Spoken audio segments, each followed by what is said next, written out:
Hi, everyone. Can Fine. you hear us?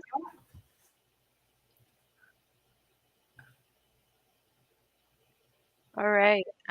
Just a quick introduction. So, my name is Nadia. I'm one of the immigration lawyers at Visa Place Legal. We're located in Toronto, Ontario, in Canada. And with me, I have Pon Lee, and Pon Lee will just introduce herself as well. Hello, everyone. Welcome. My name is Kwale Ojemakinde, and as Nadia mentioned, I am one of the associate lawyer with Visa Place. I particularly work for a corporate team. So I do assist businesses who are looking to hire foreign nationals and individuals who are willing and looking to obtain the appropriate work permit, such as intra-company transfers, labor market impact assessment, also known as LMIA, significant benefits, which are C10 and C11 for self-employed individuals, and those who will bring significant benefits into Canada in terms of economic, social, and cultural impact, and all international mobility programs, and some francophone mobility programs, and many more.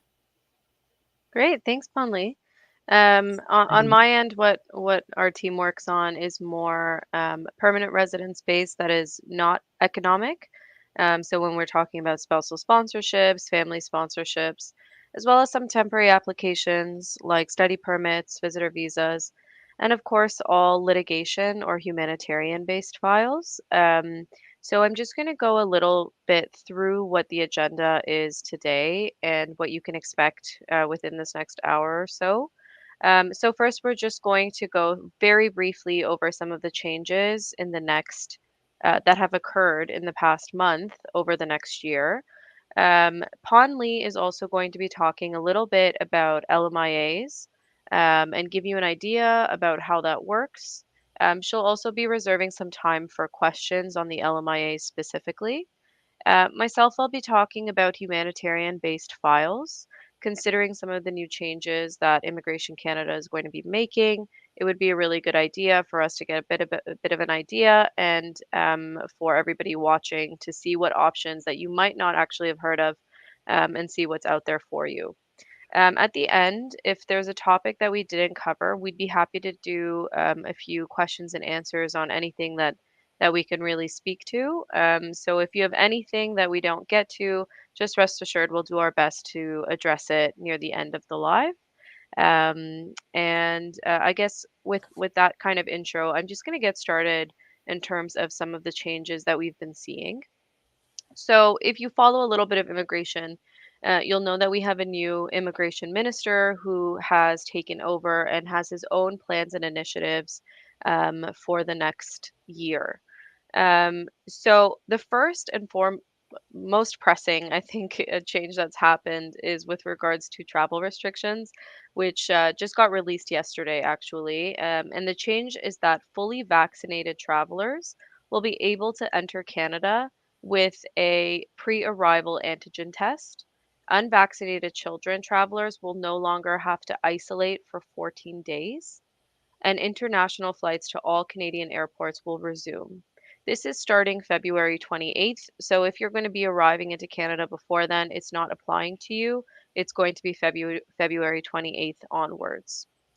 The other thing to note is that if fully vaccinated travelers are selected for random arrival testing, you don't have to do that. It's usually about 2 or 3 days of quarantine until you get your results. Now there is no 2, 3 days. You don't have to wait to get your PCR test for random on arrival testing.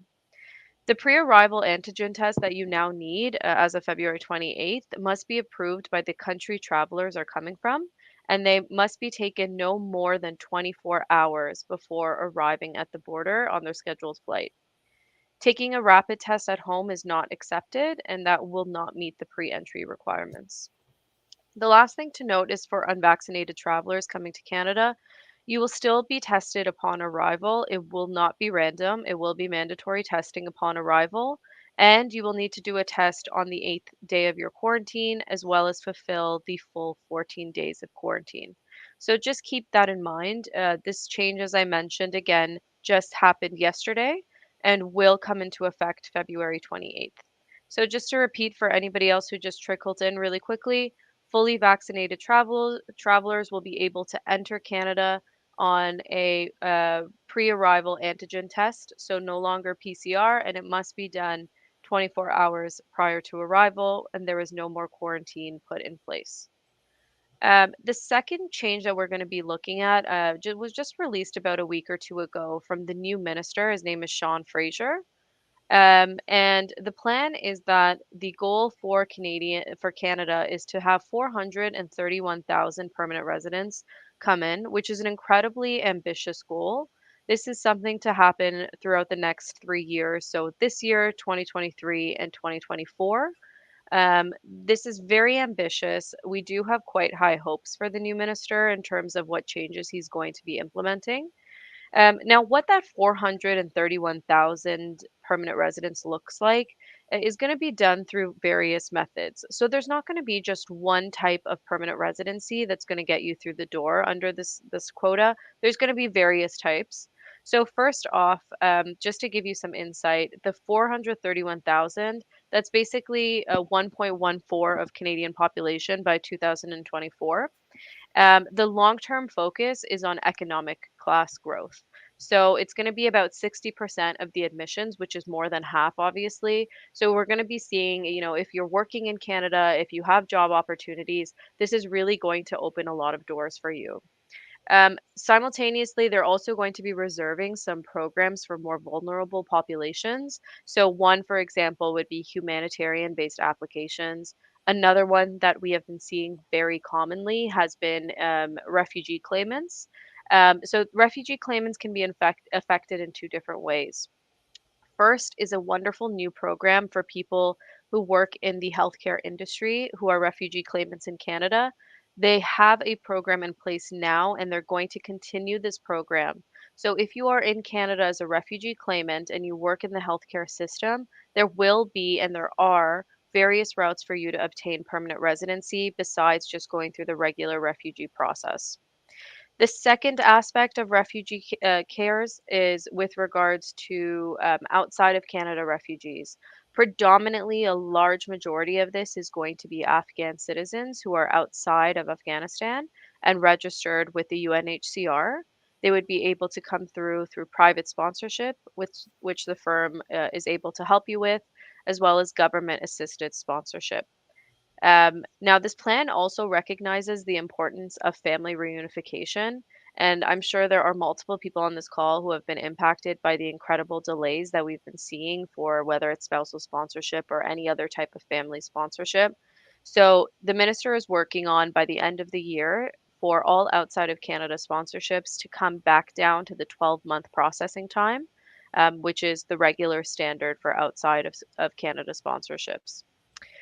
Now going back to when we talked about delays just a moment ago, just to give you an idea of how bad the delays have been in the past 2 years, by 2021 we had a backlog of 1.8 million applications, and again, the ambitious goal is that by the end of the year. It'll go back to normal processing times. So, if you have an application that's been taking a significant amount of time through family class, you're not alone in it, and it is a very valid frustration. But we are going to be hopeful that the minister is really going to be implementing this. So you'll be back on track by, hopefully by mid-year, and then all new applications will be looking at the 12-month by the end of this year. The very last update that I have to share with you is with regards to a new permanent residence application tracker. So this is specifically for Canadian applications. So if you are asking about your US, this is not pertaining to you. This permanent residence application tracker was just launched this month. If you have an application in process, then the tracker will allow you to really be able to see the details of each steps. Whereas before, the online tracker was almost redundant and didn't really provide much help. So the online tracker, if you see it, if you have an application, please do look up Permanent Residence Application Tracker. It's a brand new system and it's going to greatly assist you. I just want to keep in mind if you do have counsel or you are looking for counsel to help you throughout the process, obviously having a legal support is going to assist you more than anything. But this tracker is a really good option to have on the side. So those are the only updates that have happened since 2022. And I know we have a few questions trickling in, but I'm just going to pass it on to Ponley to talk a little bit about LMIAs, which are employer-specific work permits, and she'll take questions on the LMIAs. And again, a reminder for the new people coming in, all of the general questions, I promise we'll try to get to as many as we can, and we'll reserve those for the end. And all questions for Ponley's LMIA will also be reserved for after she talks about it a little bit. So, Ponley, I'm going to pass it on to you now. Welcome to those joining us right now. As you might have missed my introduction, my name is Kwanda Jamakinde, and I'm the associate and team lead for our corporate team. And today, as Nadia mentioned, I'll be talking about the LMIA. For those that might be familiar with the LMIA process, there's different kind of categories within the LMIA itself, but I will today be talking and focusing more on just the general form of LMIA. But before getting into the LMIA, I just want to give a brief background about the work permit in Canada. So, work permit in Canada is divided into two major streams: the employer-specific type of work permit, which LMIA falls under, and an open work permit. For most of us here in this stream today, the type of work permit that is applicable is an employer-specific work permit. So what an employer-specific work permit means is that your work permit is tied to a specific employer. And should you decide that you want to change your employer, maybe because you have a falling out for the employer that you're currently working with, then you need to apply for a new type of work permit that would then be linked to that new employer. For example, a specific work permit itself can either be an LMIA-based work permit or an LMIA exempt work permit. So, to be an LMIA exempt work permit, usually the type of work permit you'll be applying for would fit under the International Mobility Program, or that your country of residence or the country of citizenship would have a treaty agreement with Canada, or you would be bringing significant type of benefits to Canada, either as a self-employed individual or entrepreneur, or as an employee, or you'd qualify for what most people know as an intra-company transfer. This would then allow you to come into Canada without needing an LMIA from your employer. But today's topic will be focused mostly on LMIA. So the LMIA, or the Labor Market Impact Assessment, is often done when an employer is seeking to hire someone that is foreign national, and they've done the due diligence and they are not able to find, Canadian citizens or PR that's able to do the job.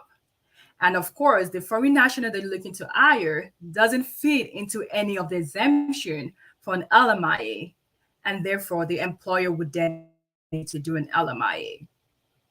So to do an LMIA, either for any form of LMIA, either for the general LMIA, the owner-operator LMIA, or the Global Talent Stream LMIA, the business has to be operational and active for at least 12 months. So what that means is that the business must be doing, businesses. It must be providing services to other people. It must not be newly incorporated. It must actually be providing services, because as part of the LMIA application, the employer will need to be able to provide, tax documents, evidence showing they're doing businesses, and they can pay the salary of the foreign nationals that they're seeking to apply. The LMIA process is a two-type of process. It requires first the employer to apply for an LMIA to Service Canada. This is more of an employer process, right? It's the employer who will seek and make an application to Service Canada requesting that they haven't been able to find any form of, any Canadian citizens, any Canadian PR that qualifies for this position, but they found someone from outside Canada who fits the bill of a suitable candidate to carry out this position, and thus is seeking, an LMIA. I just want to make a note. The LMIA, as I said, is specifically employer-based. So if an employer is asking and saying they will do an LMIA for you, I want you to know that they have to pay the processing fee, they have to pay the legal fee. They cannot in any way, shape, or form recuperate any of the fee associated to the LMIA, right? So they cannot ask you to pay for the legal fees they paid, and they cannot ask you to pay back the $1,000 government fee that they will pay for the LMIA. So I just want you to know this and to be aware of this whenever you have an employer who says they want to do an LMIA for you. Under the LMIA, there is two categories. There is the low wage category, and then there is the high wage category. So whenever we talk about the low wage category, it means that the wage or the type of occupation that the LMIA is being applied for is lower than the median salary of the provinces. So each provinces have different median prevailing wage. And for example, in Ontario, it's about $24. So any form of salary below that would fall under the low wage category. And for this kind of category, there is a cap that the ESDC or Service Canada has placed for this type of employment stream. Only 10% of the full-time employees must fall within the low wage position for there to be an approval or a positive LMIA. The exemption to the cap of 10% only occurs, when there is less than 10 employees for that business, or it's more of a seasonal business in terms of a camp or a firm position, and if let's say a healthcare facility. However, whenever there's a low wage position, as I mentioned, there is a cap that the government has placed upon how many low wage and each company or businesses can have. For an LMIA, for both the high wage and the low wage, there is a recruitment process for it. The recruitment is the actual most important part of any LMIA application.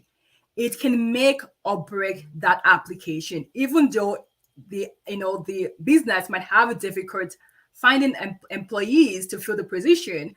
But if the recruitment process, the job ad, it doesn't fit the knock code, the applicant is not being paid the prevailing wage, then it's not been advertised for the required 4 weeks, then of course there will be a refusal regardless of how well you do everything perfectly. So the requirement for the recruitment process is that every form of application for an LMIA must be advertised 3 different ways. One, the job bank. The job bank is required for all form of LMIA. It is what the government uses to match individuals and the employers. So this is ESDC job bank process in which they then link individuals to the employers to say we've been able to find people in Canada in PR with PR, pardon me, that actually fit the role you're looking for. Look at them, try and hire them first before you look at someone else. That is a required piece of the job ad.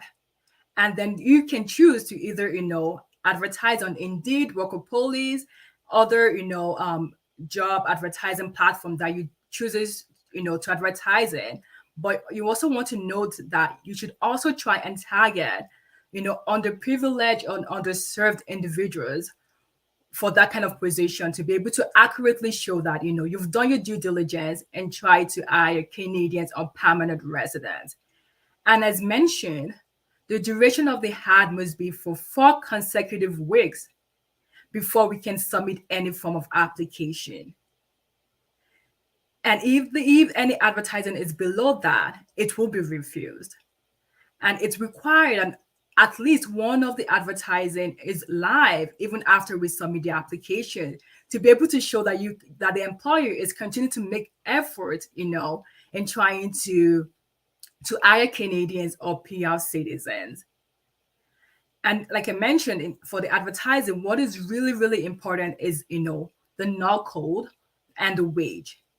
We need to ensure that whatever, position it's been hired for, it fits as neatly as possible into whatever NOC, which is the National Occupation Code that Canada has set out for any form of, occupations in Canada. It needs to fit into that as neatly as possible, and for there to be a match, and every type of education requirement, every type of experience that is required must line as neatly as that of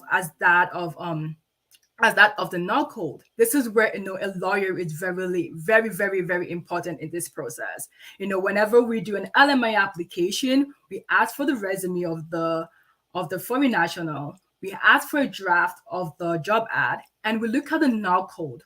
We try and provide advice on how to fit every puzzle to ensure that whenever ESS is asking questions about why do you need this requirement, why how come there's no Canadians that have this requirement? We want to be able to show that, these applicants fit neatly into the NOC code.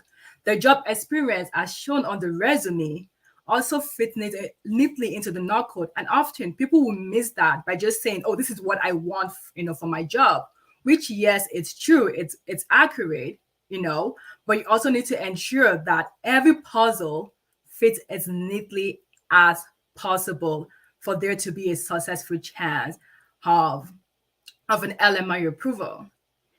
And lastly, I want to talk about the major difference, between high wage position for an LMIA and a low wage position for an LMIA, and that is the transition plan.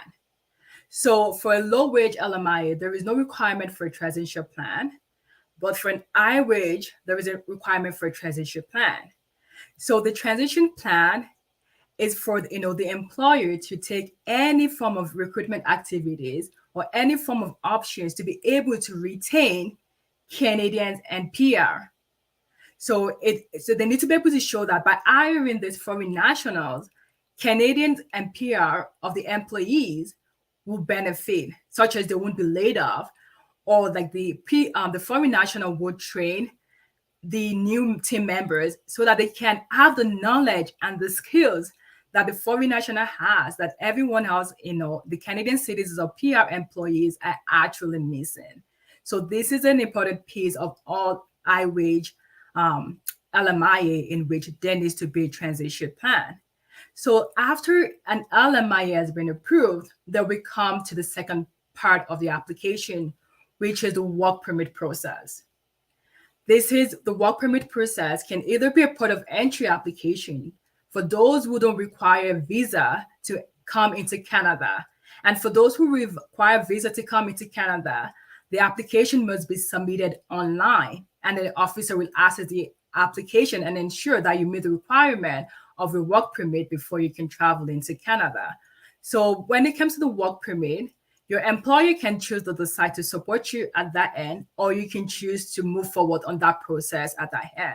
But I want you to know that the approval of LMIA is not the end all be all, because the LMIA is an ESDC type of application, but the work permit is actually to IRCC, to the Immigration Refugee Citizenship Canada, and it has its own different requirement, right? Just because you have an approval of the LMIA that shows that that your employer needs you really badly, it doesn't mean that IRCC would approve you if they feel like you don't meet the requirement of that LMIA, which is why it's so important to always have legal advice, legal help in drafting an application, even for the work permit, in order to ensure that every process is successful and you're able to come to Canada, without any such of hiccups on the way. Of course, you don't want to have the LMIA and then end up having the work permit refused, which is never a good case. And that'll be all from my hand, and I'm open to any form of question that I can answer with regards to LMIA. Ponley, I think we have a few questions just in here. They're not necessarily LMIA related, but Right. perhaps we can tie them in a bit. If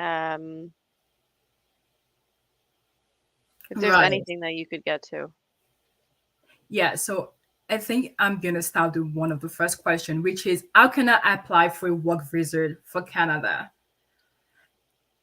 As I mentioned earlier, for most work permits in Canada, it's employer specific. So what that means is that it requires to have valid job offer.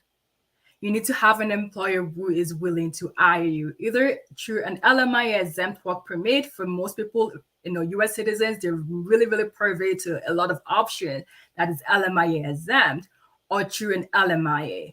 So once you have an offer, if it's LMIA exempt, we can assist you and the employer, in creating what is called employer compliance portal, which allows them to give you what is considered a valid job offer in Canada.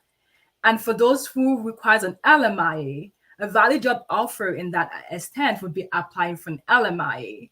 And once we get that, we assist everyone throughout the process, which will then allow you to be able to apply for a work visa. But of course, unfortunately, if you don't have an employer in Canada, you have to start looking for an employer yourself, an employer who is able to give you an LMIA exempt work permit or an LMIA based work permit. Of course, we don't help with the process of looking for jobs, but of course, you can go into job banks, Indeed, Workopolis, or any other job posting website that you're comfortable with to look for work here in Canada. And so the next question is, how can people with tourist visa work legally in Canada? Right now, Canada doesn't. Right now, there's a temporary foreign national. Let me just answer this question. Overall, tourist visitors or TRV cannot work in Canada legally. They cannot switch the status from that of a visitor to a worker from inside Canada. That is the general application of the law. However, there is a temporary foreign policy that is ending at the end of this month, February 28th. We haven't heard any indication that it will be extended, which is the only way in which foreign nationals who are in Canada on visitor tourist visas can then transition as visitors to workers. If you don't apply for that change of status within this period, unfortunately, you'll have to apply for your work permit from outside Canada. It will go through, the country-specific requirement of the work permit, and it will go through the processing time of your country for you to be able to work legally in Canada. But as a general rule of thumb, people holding a tourist visa cannot work in Canada without having a valid work permit.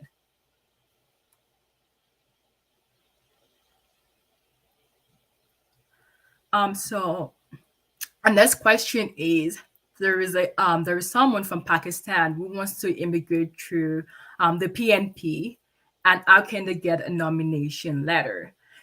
So a PMP, for the PMP, this is a broad category because without knowing where you want to live, which province is of interest to you, I can really give specific opinion or advice on this. But just in general, for you to be able to be eligible for PNP, it requires you to submit an expression of interest to the province. And each province, have different requirements in terms of, education, in terms of language requirement, in terms of maybe investment, employment, and all those other options. So once you know that you meet, the eligibility requirement of the province that is of your choice, then you have to submit an expression of interest to them. And then it's up to the province to then determine that they have an interest in you. And once they have shown an interest in you, they then ask you to apply for nomination. And once you apply for nomination, they go through their own form of assessment, which is definitely different from IRCC.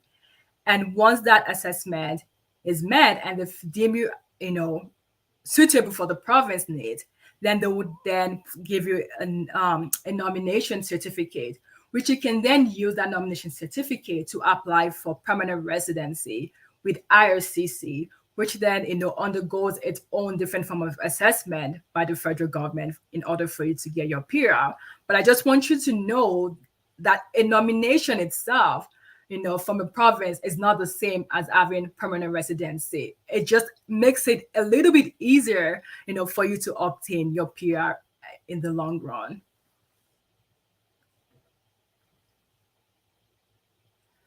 Can you apply? There's another question. Someone asking if they can apply for a mobility program as a kitchen helper with an high school secondary certificate. Unfortunately, when I talk about mobility program is very specific. And often it's mostly for people who fit into NUG 0, A, and B. And what I mean by that is those who fit into what Canada considers professional skilled workers, the management worker, the lawyers, the doctors, the professors, and not necessarily for those they quote unquote think are unskilled. So unfortunately, just without knowing more, it's unlikely that you'll be able to qualify under the mobility program. But of course, there's an LMIA that an employer can do for you that would enable you to qualify for a work permit and then come into Canada. That is pending the fact that there is no Canadian citizens or PR that can actually do the job, or they find it difficult to do the job, or the majority of the employers are even Canadian citizens or PR. It's great. If you want, Ponley, I can take some questions as well that we see here. Yes, Nadia, please go ahead and do that. Okay, sure. So I'm gonna just go through a few questions. I'm gonna start with I see a few questions about TR to PR and postgraduate work permit. So one of the questions here is with regards to for the so-called TR to PR pathway that's expected to be relaunched again in 2022, would IRCC consider only fresh applications, or would they carry from the 2021 surplus applications? That's a great question, and I'll talk about TR to PR again for people who are new in here. So as I mentioned in the beginning, the IRCC is going to be restarting the TR to PR program for this year so that they can meet their permanent residency goals, the ambitious goals that they have set out throughout the next 3 years. So, to answer your question, to be honest, we don't know. The information that's come out about TR to PR so far has been very limited. It's almost been like a teaser that they're telling us so that we can be prepared and look forward to some positive programs. What we can assume is that there is no surplus from 2021.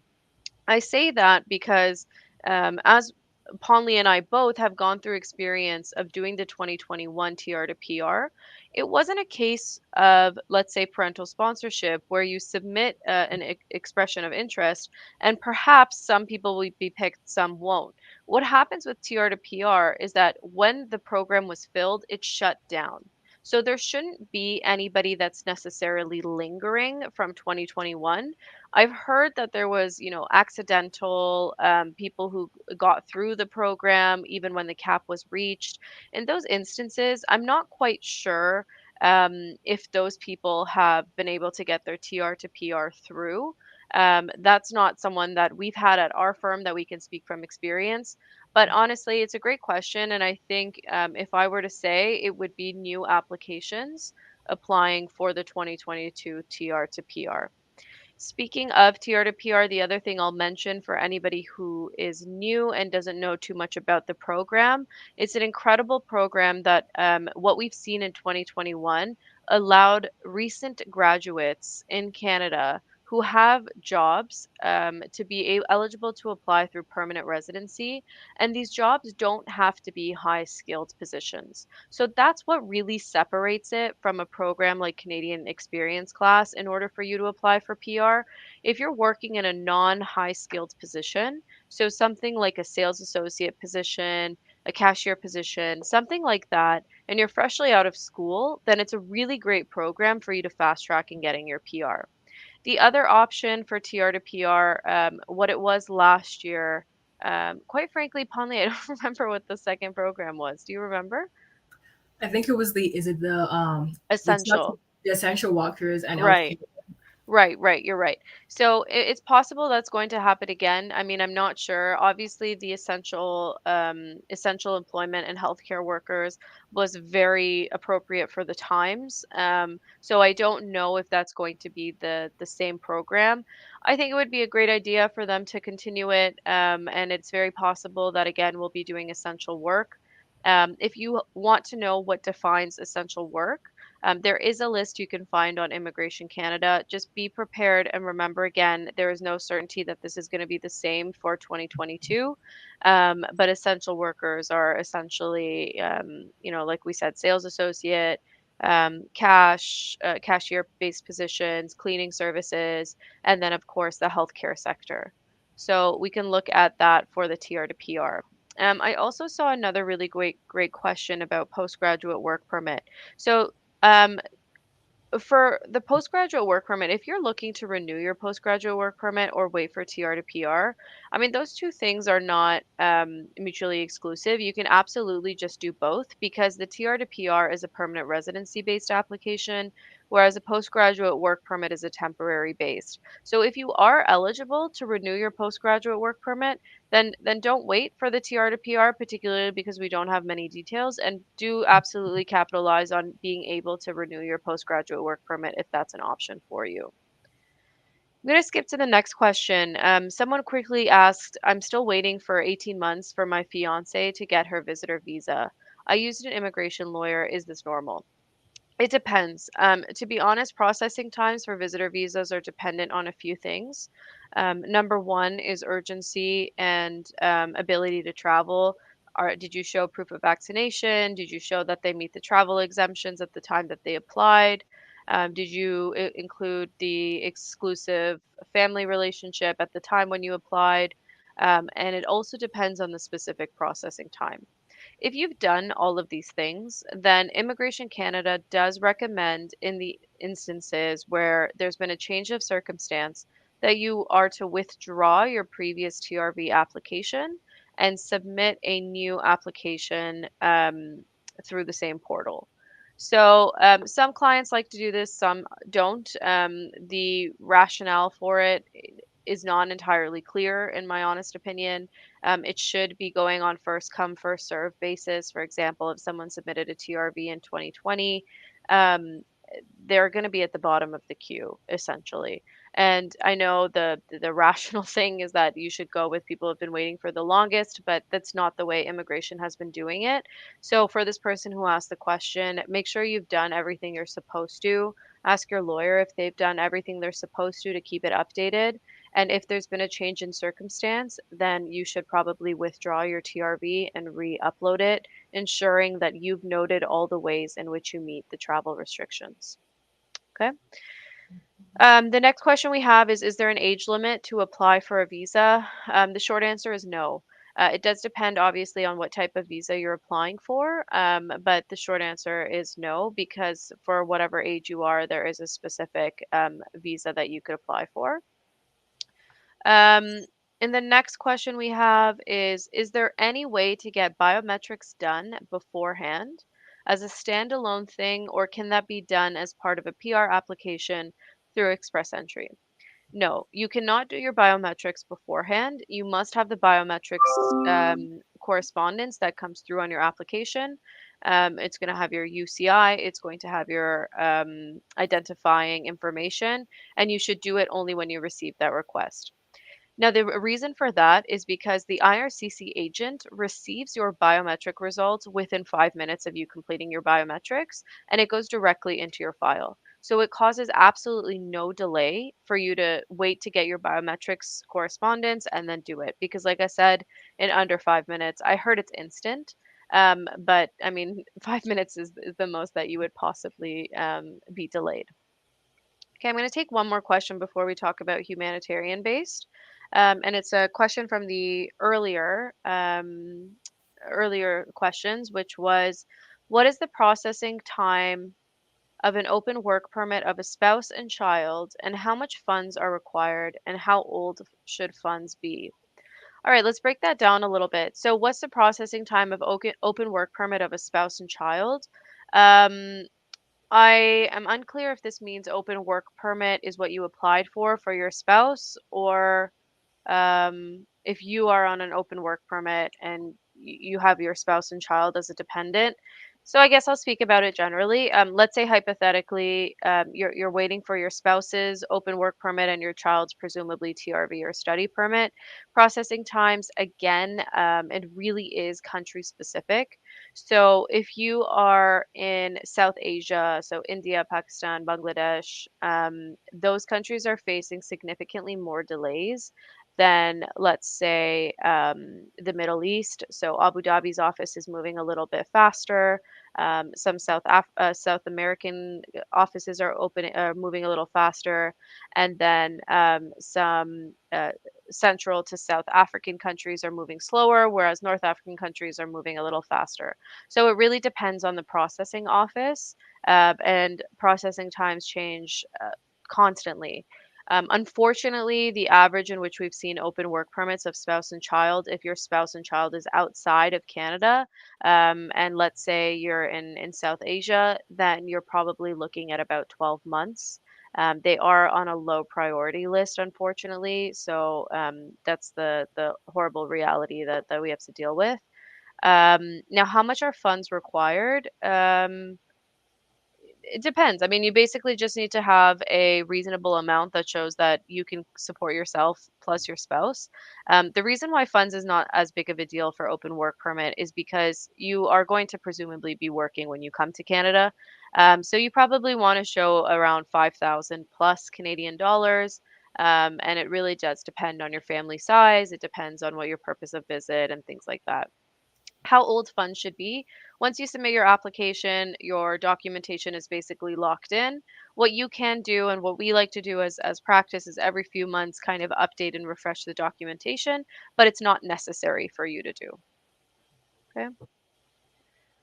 All right. I see a lot of new questions have come in. And I'm just going to answer this because, and Nina, I see you've asked this, I think twice. So I'm just going to answer it for you.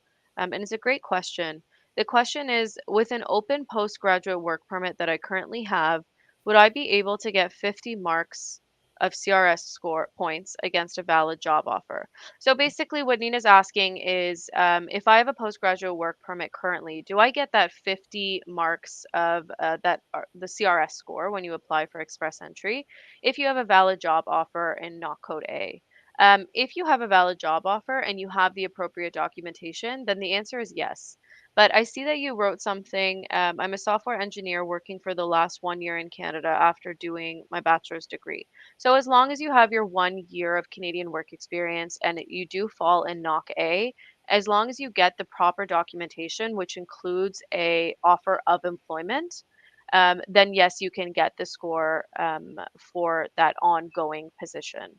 So presumably it's the job that you have now, and they're basically offering you to continue with your job. Yes, you'll get your 50 points. But my recommendation is go on IRCC's website and look at a template and the instructions for a job offer letter, and make sure that you follow those instructions. If you don't provide the letter and the proof that you've been working there and you're going to be continuing working there, then they will not give you the 50 points, and you can face a little bit of trouble there. Okay. So I'm just going to spend about 5 minutes talking about the humanitarian based application, and then we'll take maybe a few questions at the end. So the reason why I'm talking about this humanitarian based application is because it is a program that a lot of people don't know about, and it is a program that it seems like IRCC is going to be prioritizing over the next year with emphasis on humanitarian based permanent residency quotas. So, the way humanitarian and a compassionate grounds application works is that it is a permanent residence based application predominantly for people who are inside of Canada. So, if you're in this live and you're out of status, or you can't get a work permit or you can't get PR through skilled worker, then you might want to look at humanitarian based application as a potential loophole for you. It is an exceptional type of file and it does require it to be a kind of last resort. So if you're in Canada as an engineer, and you just haven't been picked out of the pool, it's probably not the best option for you because it's not going to be something that, you have no other options and you should do an H&C application. So an agency application essentially looks at the hardship that you would face if you were to leave Canada and go back to your country of citizenship, and why there are compassionate factors as to why you should be allowed to stay. The factors are very discretionary. They're very open-ended, and I would say hypothetically, some of the factors to think about are best interests of child. So, for example, if you're in Canada but you're out of status, or you're a foreign national, but you have a Canadian child who's grown up in Canada, then that would be an incredible factor for you. The other thing to think about is, like I said, hardship upon return. Do you have anything pressing that harms you if you were to go back? And it doesn't have to be a refugee threshold. It can be something like, I don't have family back home. I've lost all my employment back home. I've had this horrible incident back home that makes me scarred to go. It can also be something like, you belong to a minority religion, or minority ethnicity, or you're a member of the LGBTQ plus community. It can be anything like that that can cause you some form of hardship. The other things to think about are establishment and ties in Canada. So, if you've been in Canada for a few years, if you've been working, if you've been building a life for yourself, if you're a member of a community, these are all wonderful factors. And then also, ties to Canada include whether you have any family members who are Canadian citizens or permanent residents, where if you were to be removed from Canada, it would cause hardship and difficulty for them as well. So those are probably the four most common factors that go into an agency application. And if this seems like something that would be just in line for you or sounds similar to your current life in Canada, then absolutely look into H and C applications, also known as humanitarian and compassionate grounds. As legal reps, what we do is we provide extensive legal submissions and case law for you, as well as help you with supporting documentation on getting these applications forward. The benefit of this application as well is that it works in two stages. So, stage one allows you to get a work permit, health coverage, and some security before you get your final permanent residency. And the processing time for stage one is about 6 to 12 months, and the processing time for stage two, which is essentially to get your permanent residency, is about 6 months. So it's an excellent program, and please don't hesitate to ask questions about it. It is very legal heavy, so you know, obviously, I would suggest getting legal representation for something like that. It's not a straightforward type of application, and if you have any questions, obviously let us know. Okay. I know we only have about 12 minutes left, and I know we have a lot of questions. So we're going to just take a look at the questions that have been trickling in, and we'll try to get to as many as we can. Um, Ponley, I think if you'd like to just take over for some questions that you might have been seeing, then you can go ahead because I know you probably have to jump off a little bit, and I can take the ones a little bit later. For sure. Thanks, Nadia. So one of the questions we got is, I am a Mexican engineer with 7 years of work experience in the automotive industry. What is the best way to look for a job? Well, being an engineer and from Mexico is actually a perk in terms of, if you're very well familiar with the CUSMA, which is previously the NAFTA. There is a professional category that allows engineers, if they have an employer in Canada who is willing to provide them with a job offer, to be able to come in as Lmia exempt.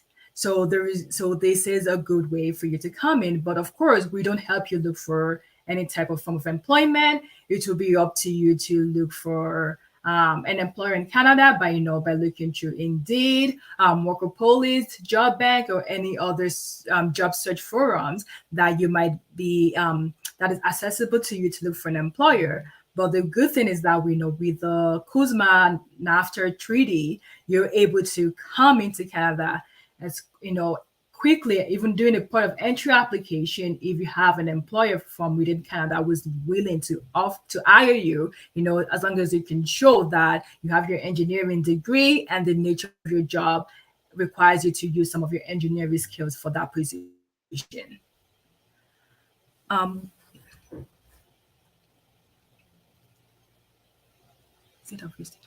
so another question is, after working for an enterprise in Canada under work permit, is it obvious to receive a positive response for a permanent application?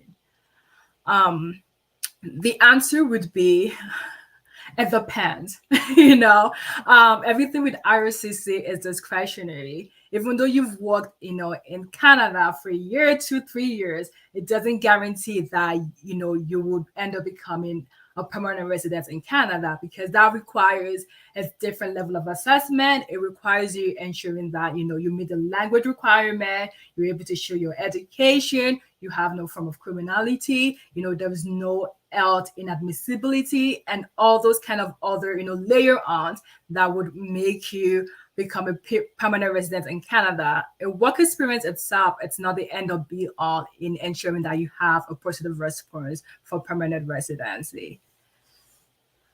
And the next question is, can I apply for any kind of visa without having a high school diploma? In short, I would say you can apply for some, it's yes. But of course, with everything immigration, there are layers. You know, Unfortunately, by you just having without having high school diploma, there isn't a lot of even what quote unquote what we call unskilled labor that doesn't require some sort of high school diploma. The options are really, really limited for if you're looking for employment, of course. But if you want to come in on the tourist visa and whatnot, it doesn't you don't have to show that you have an high school diploma. All you have to be able to show is that I'll return home at the end of my stay in Canada, and I have enough money to take care of myself when I'm in Canada for at least 6 months of a time or less. That's a requirement. But of course, I cannot say yes or no in terms of you having an high school diploma will exclude you from having a work permit without having some layers of what the type of the employment is, the nature of the job, the nature of your job duties, which would then be able to determine if you might be eligible for a work permit. Also, another question that I'm happy to answer is, my husband is working for HSBC IT for 13 years with IELTS Band 7 with a master's degree. What are the chances for PR and PNP? They said these are good numbers, and it's good to have the experience to meet the language requirement. And as I mentioned earlier, there's always layers to the assessment of PR. Sometimes just having the numbers itself, it's not enough. But maybe you have a job offer in Canada, but not showing a job offer that meets the template or the requirement that RCC is asking for may not be enough to grant you a PR. So there's layers and layers of it that an assessment is very, very important in addition to the years of level of experience that they have. The CLB7, is there any form of criminality that might be a barrier? Is age a factor that might be a barrier? If age is a factor, express entry might not be the best option. Maybe we want to look at PNP. So there are layers and layers to that. And unfortunately, this limited option is not enough to make me give a concrete answer. But of course, if you need our help to assess further your husband eligibility for PR, we're more than happy to assist you on that end. And another question is, after working in Canada, how long does it take to apply for permanent residency? This also depends. It's all about, but if you're looking for a Canadian experience class specifically, and most PNP options, you need to work in Canada for at least 12 months full time. But of course, some people come into Canada, they have their work permit, and maybe after 6 months or 3 months or even working in Canada, they apply for PR, under the Federal Skilled Worker Program. And then they're able to use the work permit to show that they have a valid job offer here in Canada. So it depends on what kind of stream that you're eligible for based on, the numbers, your age, your job experience back home and whatnot. That would best determine if the advice would be for you to get your 12 months of experience in Canada to be able to qualify for either a PNP or Canadian experience class, or, let's say you're an exec, I would just say maybe 3 months in Canada, apply for federal skilled workers, right? Because you get 200 points for having a job offer here in Canada. Why would you have to wait for the old 12 months? The advice differs based on the level of the job and your skills and whatnot. That sounds good. Thank you, Ponley. Thank you. I'm gonna just go through a few of the other questions that I saw. I'm just gonna start. Arash, I see your question really quickly. Does this new plan apply to H&C cases which already applied before? The answer is no. If you already have an H&C application in process, there's nothing that you need to do. The new H&C plan is solely to increase applications in terms of meeting the permanent residence quota. What that means is, in my opinion, this is not, a proper memo that Immigration Canada has said. But because they want to increase the PR quota, they've quoted humanitarian based files as one of them. So, what I believe that that will lead to is higher numbers of positive decisions. So, if you have an agency application that's already in process, then most likely it's going to be affected by this new PR quota that they're seeking. And it's also a good incentive that if you're thinking about a program like this, then it's probably good timing because Immigration Canada has said that they're looking to meet that PR quota under humanitarian applications. So I hope that answered your question. Now, some of the other questions that I saw, I'm from the UK and my partner of 6 months is from Mexico. How would we proceed with a residency visa as a couple if it does not fall under common law? Well, if you're going as a couple, there's only two ways you can do it that are common. One is common law application, which, as you know, it's 1 year cohabitation, and the other one is through spousal sponsorship. So if you are legally married, any other way it would likely not work. If you're going for a temporary visa, particularly if neither of you are Canadian. So, I mean, I would suppose aim for common law application to meet that 1 year of cohabitation, or if you have plans to get married, then you would be able to bring your spouse along with you. Obviously, it looks a little different if you're Canadian. You could be open to doing something like a conjugal sponsorship, which is for people who cannot fall under common law or spouse for a particular reason. The other question we had is how much are your fees for a family of four wanting to apply for PR and what are your timelines? Um, in terms of the fees, family of four applying for PR, it depends. I don't know what program you would be looking at, but let's say hypothetically you wanted to apply through Express Entry and there's four people. Then I think the fees range depending on the program that you apply for, but you can expect that it would be about 2,000 a person who just wants to apply for PR if you're doing a family. It is normally reduced if you have a family, so that's probably the estimate. But again, it really depends on the program you're applying for. In terms of timelines, this is such a bad answer, and I'm so sorry to the person that asked this because it's not detailed, but it depends. It depends on what application you're applying for. So let's say you're doing an express entry PR, and you received your invitation to apply, then we apply for your permanent residency in under 60 days. And once it's submitted, you're looking at between 6 to 12 months in processing right now. I'm sorry that wasn't as detailed as I'm sure you probably wanted. The next question is there an English exam for US citizens immigrating to Canada? Yes, IELTS. No matter whether you're a US citizen, UK citizen, English is your first language, you still need to do an English test if you are looking to come to Canada through skilled worker. So it's called IELTS and it's spelled IELTS. There is another English exam called CELPIP, and that is spelled CELPIP. Okay. Um, Now the last question I have here is if my partner is from Canada, will it be easier to get permanent living? I'm assuming they ask you for proof. What proof did they look for? That's correct. They will be asking you for proof if you are Canadian and your partner is from the US. If you're looking to sponsor your partner, then you need to show proof of relationship. So, for example, if you are both living in Canada, you need to show proof of relationship that you're both living in the same place, that you're identified as husband and wife, or husband and husband, wife and wife, or spouse and spouse. You basically need to show that you are legally married on as many documents as possible. You need to show proof of relationship through photos and as well as reference letters.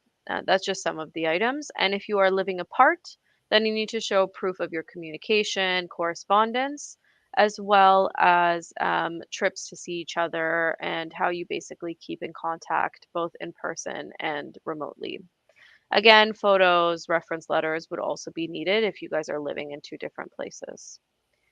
So we're just at 1 p.m. now, and I know there are some additional questions. I'm so sorry we couldn't get to all the questions.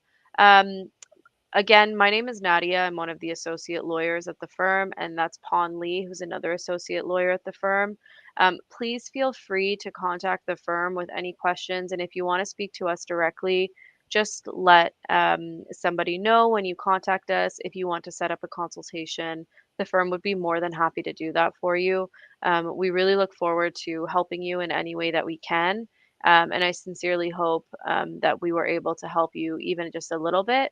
But like I said, please don't hesitate to contact us. My name is Nadia. That's Pon Lee, and we're both immigration lawyers at Visa Place. And we wish you the very, very best in your immigration journey, and hopefully we can help you in the future. So, with that, we're just going to end the broadcast. And thank you, everybody, so much for your time. And I look forward to hopefully speaking with you all in the future.